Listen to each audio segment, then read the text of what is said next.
and welcome back. I am your host, Caitlin Hayes Blevins, and this is Samford Cares, the podcast.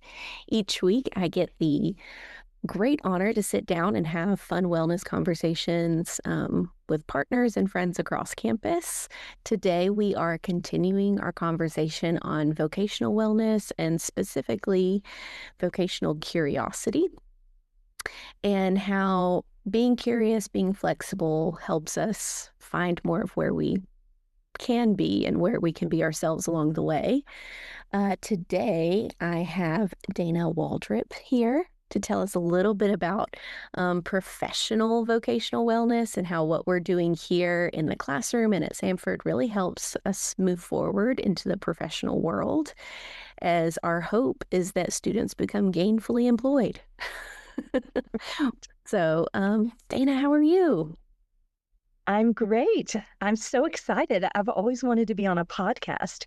So I'm super excited. This is my first time. Oh, so fun. Well, we can check this off your bucket list. Exactly. Well, to warm us up, I would love for you to tell listeners a little bit about yourself, about your role here at Samford. I know you work really closely with advisors and with students in the Brock School of Business, but would love to hear from you how you describe all of that. Sure. So I actually started in this position as Director of Professional Success in the spring of 23. And I came to this position from the Career Development Center on campus. So it was a great transition. But my primary job is to oversee academic internships for our business majors and to help them out with professional development that can help them not only in securing an internship, but also for employment after graduation. So we do resume prep and mock interviews and all of those fun things that go into career coaching. But another thing that we do in the business school is we curate a professional development calendar. So our students in the business school have to graduate with 10 professional development credits. So we put together this calendar, we bring in speakers, we host seminars and workshops, networking events, all kinds of fun things. And so all of those things, we just kind of bundle them all together to help them progress professionally so that they're ready to launch into that first career when they graduate. So that's what I do here. That's so awesome. And internships are such a big part of helping students navigate if they're even going to like a certain career path and sometimes opening the door to that future job offer. So those are so important. Yeah, I really talk to students a lot because I'll have students. I just recently read their midterm reflections on their current internship placements. And one of the questions that I have them cover is, what's one thing that surprised you about this internship? And also, is this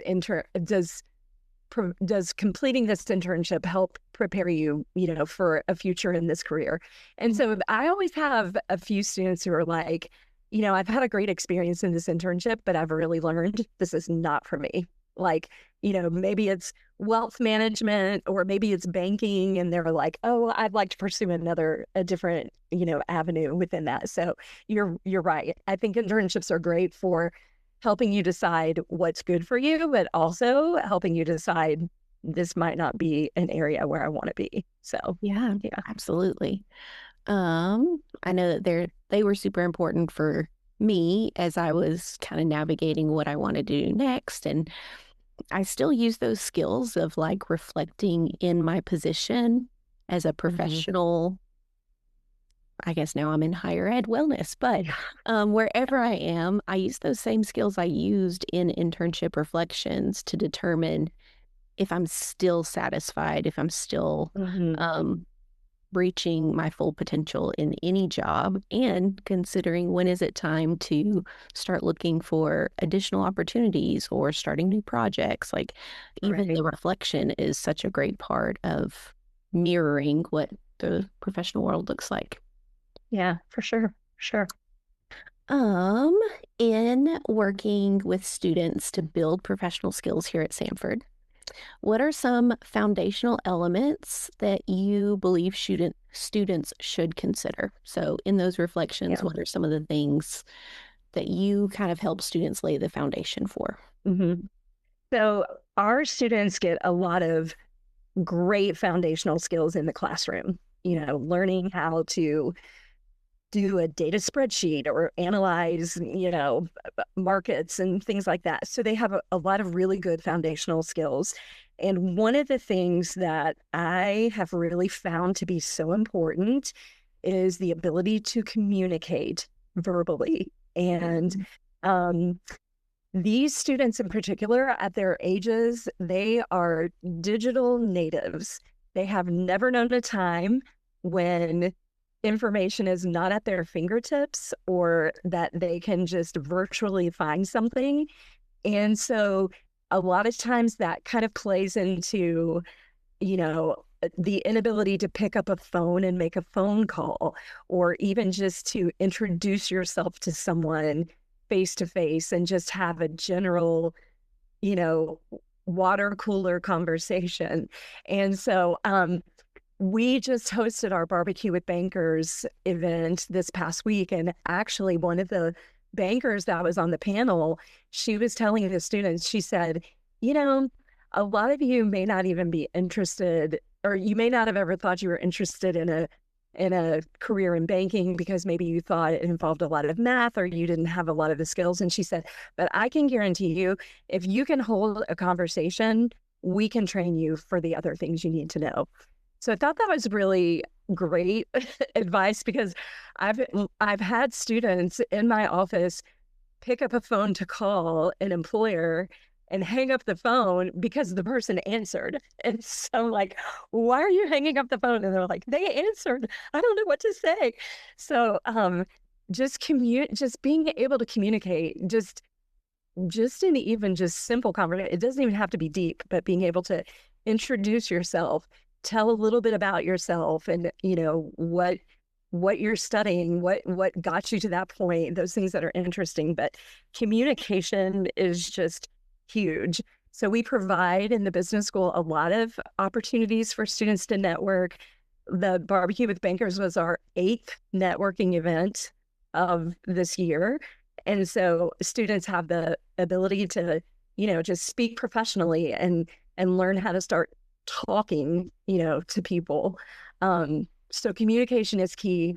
We've got students in the sales concentration and in their internships, and those reflections, they're like, I had to make so many cold calls, and I'm like, yeah, well, that's what it's about. You can't just text them and ask them if they want to be a customer. You got to win them over. So I think foundational skills are great. And I think our faculty across the campus does a great job of teaching and building foundational skills, but communication is what I see as very important.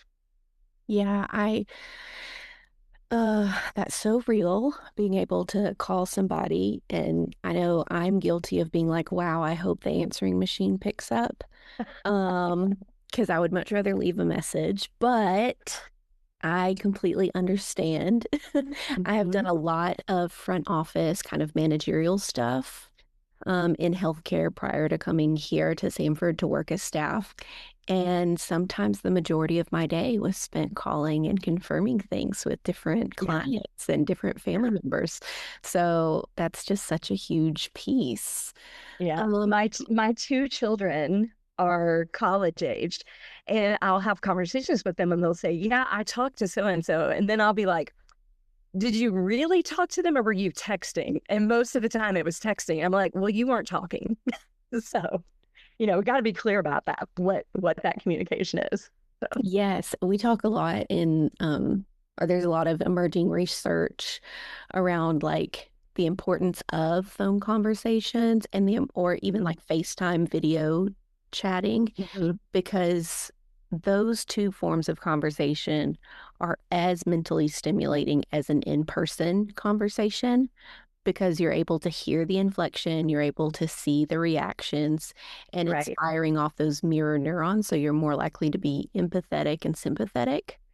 Mhm. versus if it's texting and you don't get any of those cues, or if it's Right. only through email or even like writing letters, like it's not the same connection point as even just hearing a voice without seeing the face. So Yeah. Yeah, for sure. For sure. lots of good stuff there.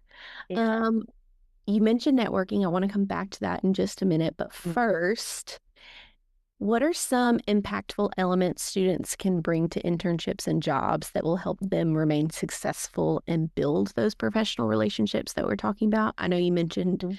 the communication skills are super important. I'm hearing a lot right now about like transferable skills for Mhm. students, like what is going to stand the test of time. Um, no matter what industry or job you're working in versus those more perishable skills that maybe Mhm. only be specific to a certain corporation or a certain field. Right. Um, but other than starting with communication skills, what are some other elements that students can bring to help grow? Yeah. Yeah. So the communication, of course, is transferable into any job. Um, One of the things that I feel like students, so on the one hand, where they're digital natives and they've only learned this one style of communication, that's seen as a negative, but also the positive for them is they are so comfortable with technology. And every industry, no matter what, has some type of technology that, that it's related to. One of the things that I really work with students on to build is whatever job it is that you're applying for or the career pathway that you want to go, look and see what are those technical skills that they have that you can already be prepared for that. So I mentioned our sales students, have to make those cold calls. But at the same time, there's Salesforce and CRMs and things like that that where they can get certified and be, easily translate that into a job. Back in the day when I first started career coaching, Excel was so impressive on a resume, but now Excel is the standard. Like if, that's just a standard. So I try to tell our finance students, what do you need to know? Something within is it something within Tableau? Is it there's some other kind of technical platform that's used in finance? Maybe you're accounting and you need to do something with payroll, anything like that. So I think that students need to be looking ahead kind of just broadly at those fields and what technology can they really take advantage of to get in there. Our marketing students, they're already so far ahead. Like any student on Samford's campus knows how to run Canva and make some kind of a thing that looks like it was professionally generated. So they're so far ahead in things like that. But I think that, transferable skills are great in all of these areas, but if they're specifically looking to go into a pathway, just knowing the technology that needs to go, to go into that. One of my students told me like there's like Python and there's SQL and Tableau, and there was one he didn't know, and he said, but they're very similar. So if I know one, I can pretty much figure out how to do the other one. So those are transferable skills within data sets. So just things like that. I don't know if that was exactly where you were going with that question, but for transferable skills, but I think those technical skills, just knowing what's going into that field and being able to say, hey, I do know how to do that is a good skill to have. Yeah, and they can already start looking at job offerings to see what skills that Mm-hmm. those companies that they maybe their dream first job might be Right. asking for at an introductory level. And then I'm sure Samford or even professors can help them navigate how to get those skills before they even apply. Yeah, in the business school of like for marketing, our students will are already being certified within the classroom on HubSpot, social media marketing, digital marketing, Google Analytics, being able to do market research. And then our data students are already being certified in, Tableau, RStudio, and the list just really goes on. So that's one thing I really like about the business school is that our faculty really taps into the industry and makes sure that these students do have those marketable skills. Absolutely. All Mm-hmm. right. We touched on networking Mm-hmm. for a student that maybe they're not utilizing all their networking possibilities yet. Maybe they are overwhelmed or underwhelmed at the possibility of putting it on their schedule. What would you tell Mm-hmm. them is the point of networking and how can they maximize all these great opportunities you're preparing for them? Yeah, so for networking, it's funny because even the other night, I had a sophomore student who came to the barbecue with bankers, and he kept leaving the room and coming out and talking to me. And I was like, I'm not the one you need to be talking to tonight. You need to be in that room talking to them. They're the ones that are going to be able to connect you. And so he was like, this is just so hard. I said, I know, I realize that it's hard, but just think of it as this right now. You're a sophomore, you have absolutely nothing to lose. Like, this is just for you. It's a practice session. You just go, just putting yourself in that room. And I said, if you just go stand near someone, they'll turn and talk to you. And so, like, just kind of coaxing them through that. And then I've seen other girls who from the outside are so poised and put together and say, I've got to go to the bathroom and just like deep breathe for a minute. It's very overwhelming for everyone. But just starting soon in our business communications classes, those introductory classes of getting up, presenting in front of a classroom, whatever type of presentation it is. Sometimes it's even just standing up and giving your name, your hometown, and what your major is can be like a big thing. But we try to start really early to just build those skills with students because the benefit of networking is just extraordinary. Um, the barbecue with bankers event, this was our third year to have it. I'm talking a lot about it because it just happened 2 nights ago, but um, a student went to that event last year and he was going on some kind of a trip for the summer, so he couldn't do a summer internship. So in the fall, he reached out to one of these banks where he had made a contact, and they normally only have summer internship programs. They don't do anything in the school year. So he just reached out and said, hey, I met you at this, wasn't able to do an internship for the summer. Have you ever considered taking someone on in the fall? So they said, we haven't, but come on, we'll find something for you to do. So he went and interned with them in the fall. And in May, after he graduates, he has a full-time offer with this bank.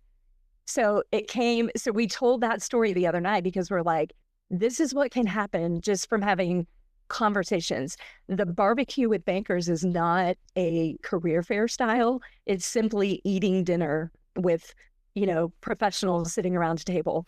So there's not really an opportunity to present your resume or anything like that. So just then, getting to know each other by learning to tell your story, those things are so important. When students come into me to schedule an appointment, they'll come in and have an idea of somewhere they want to go, and I won't have any clue of how I can place them. And then 2 days later, an alum calls and says, hey, I'm in Peachtree City, Georgia, and I really need an intern for the summer. And I'm like, oh, funny. Somebody from Peachtree City was just in my office, a couple of days ago. And so that girl got, just from meeting with me and being willing to like kind of explore together, now she also will have a full-time offer in May from that. These are all from networking opportunities. It's one thing to like blindly fill out that application on Handshake or on, LinkedIn, but actually getting to be in the space where the people hiring are is just such a great opportunity for our students. So, and a shame if they don't take advantage of it. Yeah, step out of your comfort zone. Just go say hi. Yeah. Introduce yourself. Mhm. All right. As you're working a lot with students in internships, externships, you're working a lot with students as they're finding maybe that first job after graduation. What challenges are you seeing students really face right now?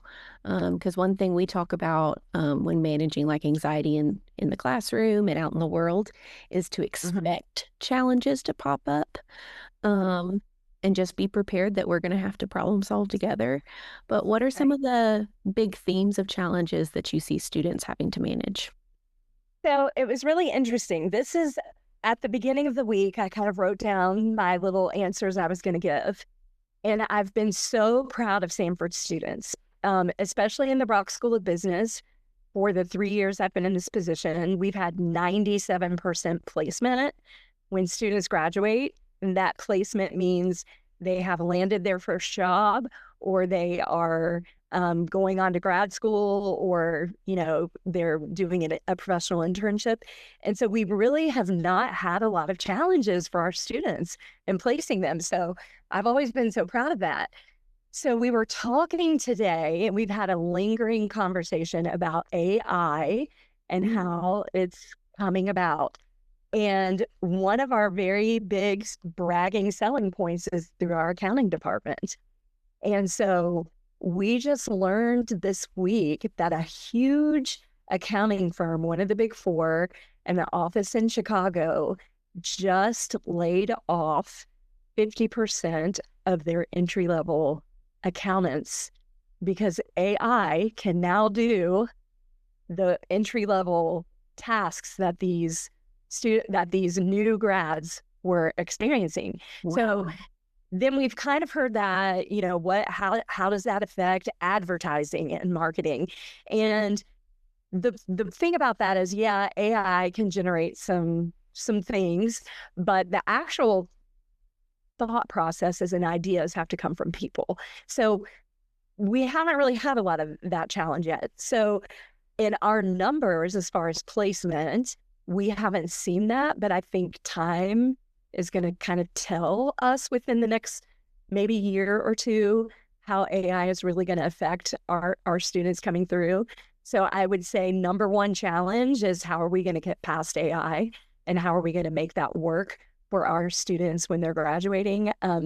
Again, the Wall Street Journal came out with an article over the summer that placed Birmingham within the top 5 job markets for students graduating from college. So it was Austin, Texas, Baltimore, Milwaukee, Birmingham, and I don't think it was Charlotte. It was somewhere in North Carolina. So, but Birmingham is in the top 5. And we're finding that even though a lot of our students are coming from out of state, they're staying in Birmingham when they graduate. So, um, check in with me in a couple of months and I'll let you know how it's been going for our graduates. But like our December graduates and our August graduates, we had 100% placement. So our big graduating class will be, in April. So it'll be interesting to see how that plays out. But yeah, AI right now is the only challenge I can really see.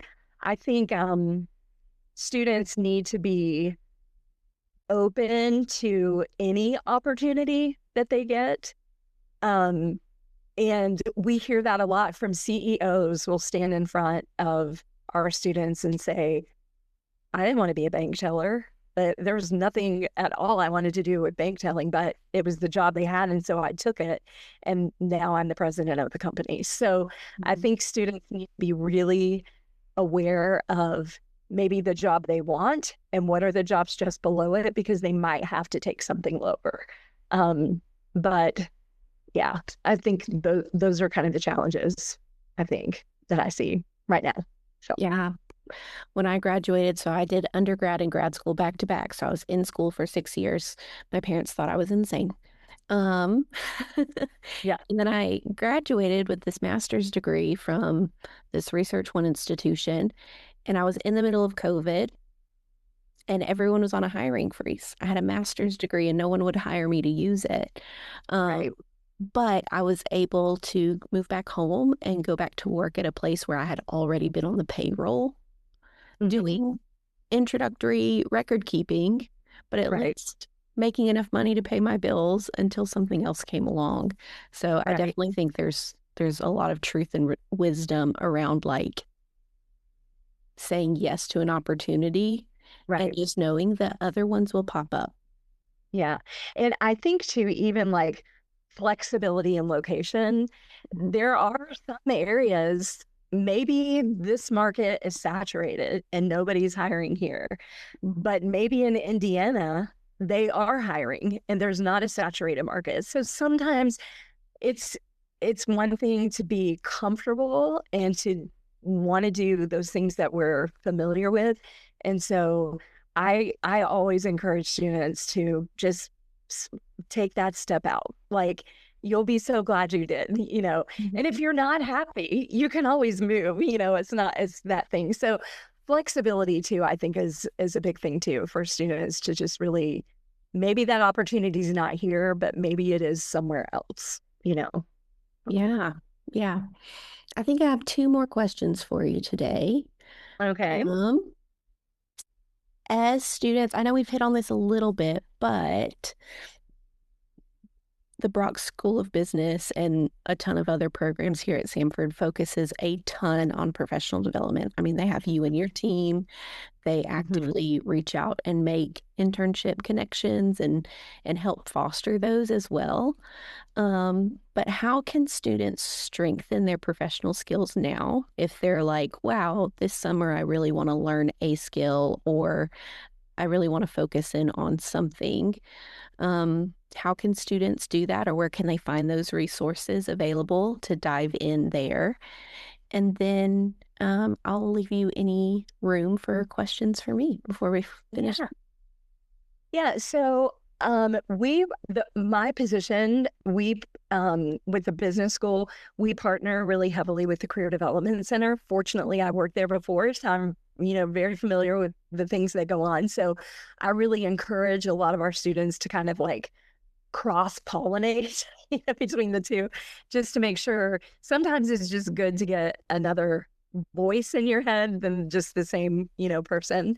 So there are great opportunities there. Again, we curate a professional development calendar in the business school. So every month in February, there were 26 professional development opportunities for students just in the month of February. So just being able to find find opportunities that align with your professional goals and attend those things. Um, our students are required to have 10 credits by the time they graduate. So I've got some seniors this spring that have like 3 because they didn't haven't attended anything. And so now they're just attending like willy-nilly whatever's out there. And it doesn't really it's not giving them any value because they're just attending something to get the credit. And we see that with Convo and all those kinds of things. So I try to really get students early and just say, you have 3 years to get these credits. Look at the calendar and look at the things that are interesting to you. Um, and then I have also given students the opportunity to look at the Birmingham Business Alliance, and even Sign Up Genius is really fun because you can go on there and look. There's all kinds of different professional development things that go on around town. Last year, we had some students in the real estate industry. They attended a realtor's workshop in Hoover one night. And so I just told them, I said, well, you just got to take a selfie when you're there to, you know, so I can prove that I can prove you were there.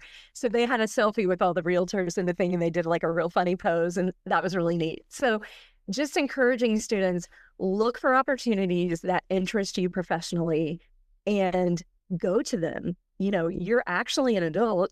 You can go to these professional meetings. And so just, you know, again, it's easy to stay on campus. It's easy to stay in our Samford bubble, but really just encouraging them to get out there and start networking in the community and building relationships with people that, you know, can help you, you know, later on down the road. So those are some things. Goes right along with, we work with the Career Development Center on building the resume, getting the cover letter down, and, you know, all of those things. But again, learning about the industry. There are so many different job titles for just one thing. You know, like a human resources person is now a development of culture and environment, or, a people engineer. There are so many just weird titles out there.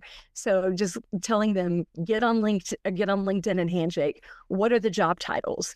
And so just those kinds of things, just to branch out so that they can become more aware of how they can plug in after graduation. Yeah, that's great. Those are great points of just looking outside and saying, why not? Let me just be curious. Let me just venture around and see what other people are doing and saying and jumping in. Before we leave today, Dana, I ask all of my guests how they've been taking care of themselves lately, or how have you seen students take care of themselves lately? So I would just like to hear that from you. So we know students just took care of themselves last week on spring break. So We they hope they cannot did. do one single thing.